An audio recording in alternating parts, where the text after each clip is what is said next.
Hello friends, આજે બનાવશું આપણે મેથીના ગોટા ભજીયા.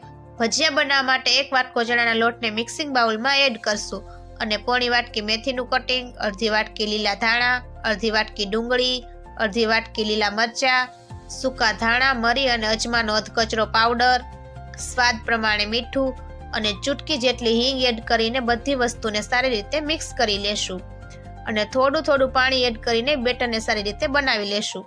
બેટર બની જાય એટલે અડધી ચમચી ખાંડ અને થોડો એવો ખાવાનો સોડા એડ કરશું અને સોડા ઉપર આપણે 2 ચમચી જેટલું લીંબુનો રસ એડ કરશું અને બેટરને સારી રીતે મિક્સ કરી લેશું. હવે ભજીયા તળવા માટે કડાઈમાં તેલ ગરમ કરવા રાખશું.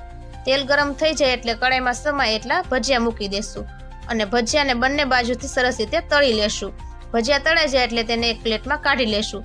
તો વાડીના પ્રોગ્રામમાં બનાવે તેવા મેથીના ગોટા ભજીયા બનીને તૈયાર થઈ ગયા છે. એક ભજીયાને તોડીને જોઈએ તો એકદમ જાળીદાર અને પોચા રૂ જેવા બન્યા છે. તમને મારી રેસીપી પસંદ આવી હોય તો તમારા ગ્રુપમાં શેર અને મારી ચેનલને સબસ્ક્રાઇબ કરજો.